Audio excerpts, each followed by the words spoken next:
Saat 12 bo'libdi. Hozirmish Yakendagi bir tiyip birodarimizningki mahsulotlarini ilib mangdiq. Asli bu malni digilimi 2 kun bo'lgan. Biz ma'lum sabablar tufaylidan malni bekatda mang'uzul desak qolaysiz bo'lib qoldi. Ma chiqadigan bir jimbichi birodar bordi, mashinam buzilib qoldi deb 2 kun bo'ldi, bugun chiqolmayapti. Şoňa hamda keşni keş demey milini bir yetkizütle dükkan içiyotgan bolgan diken dep milini özümüz ilip mangılı koptuk.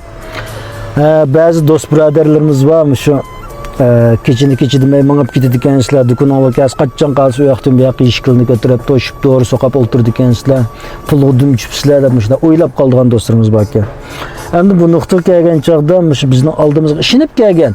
Bemar dostlarımızdan hizmetini nayet estağfurullah bilen nayet bir tücüpilgen asasda qurbitimizden yetişçi kılıvatımız. Ondan başka bir kesiptaştırıp en muhimi bu kesipte bir kesiptaşını bir kesiptaşniki qollamakı nayet bektaşçı.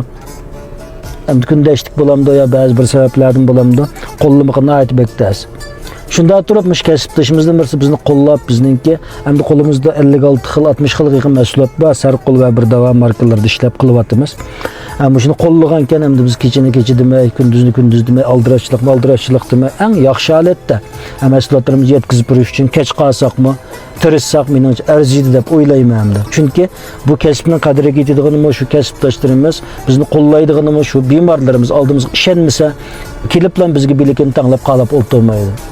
Şuna qo'llayotgan do'stlarimizga rahmat, bizni qo'llamayotgan do'stlarimizga rahmat, xato tushungan do'stlarimizga rahmat.